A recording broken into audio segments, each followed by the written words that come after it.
Assalamualaikum warahmatullahi wabarakatuh. Perkenalkan, nama saya Amalia Bas dengan NPM 022723 11112.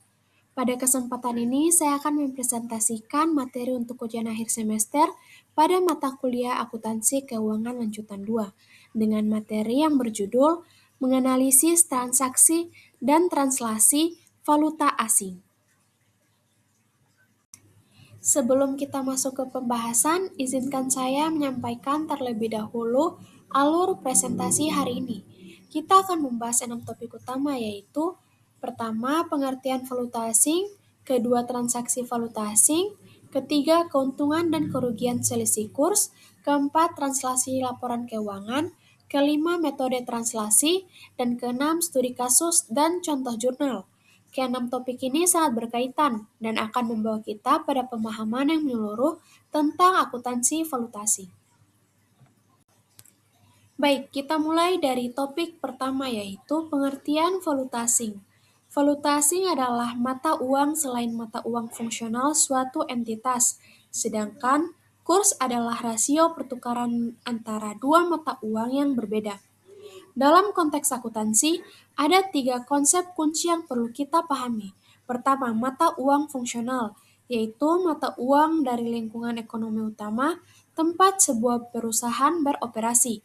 Misalnya, PT Nusantara yang beroperasi di Indonesia, mata uang fungsionalnya adalah rupiah. Kedua, mata uang pelaporan, yaitu mata uang yang digunakan perusahaan dalam menyajikan laporan keuangannya. Biasanya sama dengan mata uang fungsional, namun tidak selalu. Yang ketiga ada mata uang asing, yaitu setiap mata uang selain mata uang fungsional perusahaan tersebut. Jadi bagi perusahaan Indonesia, dolar Amerika Serikat adalah mata uang asing. Masuk ke topik kedua yaitu transaksi valuta asing. Transaksi dalam mata uang asing terjadi ketika sebuah perusahaan melakukan aktivitas ekonomi menggunakan mata uang yang berbeda dari mata uang fungsionalnya. Contohnya ekspor, impor, pinjaman luar negeri, atau investasi asing. Ada 4 tahapan penting dalam pencatatan transaksi ini. Yang pertama, saat pengakuan awal, yaitu transaksi dicatat menggunakan kurs spot, yaitu kurs yang berlaku pada tanggal terjadinya transaksi. Kedua, pada akhir periode pelaporan, semua pos moneter seperti kas, piutang, dan utang dalam mata uang asing harus dijabarkan ulang menggunakan kurs penutup, yaitu kurs yang berlaku pada tanggal neraca. Ketiga, saat penyelesaian transaksi, selisih antar kurs saat penyelesaian dengan kurs saat pengakuan awal diakui sebagai laba atau rugi pada periode tersebut. Keempat, untuk pos non-moneter seperti aset tetap menggunakan kurs historis, yaitu kurs pada tanggal transaksi awal. Topik ketiga, kita akan membahas tentang keuntungan dan kerugian selisih kurs. Perubahan nilai kurs secara otomatis menimbulkan 2 kemungkinan bagi perusahaan. Keuntungan kurs terjadi ketika mata uang asing menguat terhadap mata uang fungsionalnya. Misalnya, perusahaan kita memiliki piutang dalam USD, ketika kurs dolar naik, maka nilai rupiah piutang tersebut otomatis meningkat. Dan selisih itulah yang akan menjadi keuntungan. Atau sebaliknya, jika perusahaan punya utang dalam USD dan kurs dolar menurun, maka beban utang kita dalam rupiah berkurang. Sebaliknya, keuntungan kurs terjadi ketika mata uang asing melemah. Piutang USD kita nilainya berkurang dalam rupiah atau utang USD kita justru membengkak karena kursnya naik.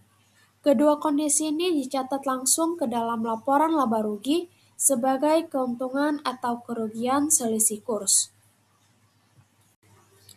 Topik keempat adalah translasi laporan keuangan. Translasi adalah proses penjabaran laporan keuangan entitas anak yang beroperasi di luar negeri dari mata uang fungsionalnya ke dalam mata uang pelaporan entitas induk. Prosesnya bisa digambarkan seperti ini. Laporan keuangan entitas anak dalam USD kemudian diproses melalui translasi dan hasilnya digabungkan ke dalam laporan konsolidasi dalam rupiah. Dalam proses ini ada 3 jenis kurs yang digunakan. Yang pertama, kurs penutup. Digunakan untuk seluruh aset dan liabilitas moneter pada tanggal neraca. Yang kedua ada kurs historis, digunakan untuk aset dan liabilitas non-moneter seperti komponen ekuitas dan postmodal. Yang ketiga ada kurs rata-rata, digunakan untuk pos-pos laba rugi sepanjang periode berjalan. Topik kelima, kita akan membahas dua metode utama translasi yang dikenal dalam dunia akuntansi.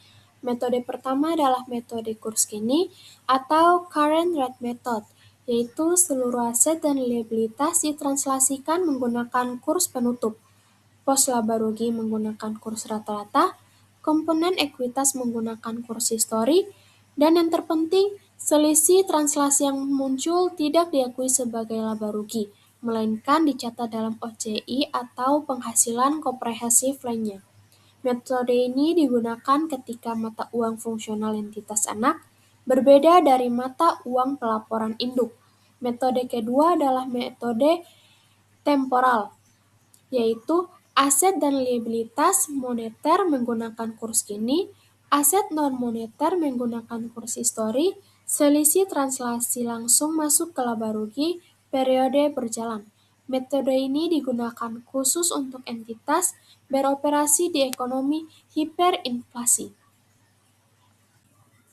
Sekarang kita lihat penerapannya dalam studi kasus nyata. Misalnya PT Nusantara menjual barang kepada buyer dari Amerika Serikat senilai USD 10.000. Berikut penjelasannya. Pada tanggal 1 November 2023, transaksi penjualan terjadi. Kurs saat itu Rp 15.500 per USD, sehingga piutang dicatat sebesar Rp 155 juta. Pada tanggal 31 Desember 2023, akhir tahun buku, kurs naik menjadi sebesar 15.800 per USD. Nilai piutang sekarang adalah 158 juta. Dan perusahaan mencatat keuntungan selisih kurs sebesar 3.000. Pada tanggal 31 Januari 2024, buyer melunasi tagihan kurs saat itu yaitu sebesar 15.650 per USD, sehingga kas yang diterima sebesar 156.500 juta karena lebih rendah dari nilai buku piutang. Perusahaan mencatat kerugian selisih kurs sebesar 1.500.000. Berikut adalah pencatatan jurnalnya. Jurnal pertama yaitu pada tanggal 1 November 2023, debit piutang usaha sebesar 155 juta rupiah, kredit penjualan sebesar 155 juta rupiah. Ini adalah pengakuan awal piutang menggunakan kurs spot. Jurnal kedua yaitu pada tanggal 31 Desember 2023, debit piutang usaha sebesar 3 juta rupiah, kredit keuntungan selisih kurs sebesar 3 juta rupiah. Ini adalah penyesuaian akhir tahun karena kurs naik. Jurnal ketiga yaitu pada tanggal 31 Januari 2024, debit kas sebesar 156.500 juta rupiah dan debit kerugian selisih kurs sebesar 1.500.000 rupiah, kredit piutang usaha sebesar 158 juta rupiah. Ini mencatat pelunasan sekaligus mengakui kerugian karena kurs turun dari periode sebelumnya. Ketiga jurnal ini menunjukkan bagaimana fluktuasi kurs berdampak langsung pada pelaporan keuangan perusahaan dari waktu ke waktu. Kita telah sampai di slide terakhir. Izinkan saya menyampaikan kesimpulan dari seluruh materi hari ini. Yang pertama, transaksi valuta asing dicatat menggunakan kurs spot pada tanggal transaksi. Kedua, pos moneter dijabarkan ulang dengan kurs penutup di akhir periode dan selisihnya diakui dalam laba rugi. Ketiga, translasi laporan keuangan entitas asing umumnya menggunakan metode kurs kini sesuai dengan IAS 21 dan PSAK 10. Keempat, selisih translasi diakui dalam OCI, bukan laba rugi langsung. Kelima, metode temporal digunakan khusus untuk entitas ekonomi di hiperinflasi. Demikian presentasi yang dapat saya sampaikan. Semoga materi ini bermanfaat dan dapat memberikan pemahaman yang lebih baik tentang akuntansi valuta asing. Wassalamualaikum warahmatullahi wabarakatuh.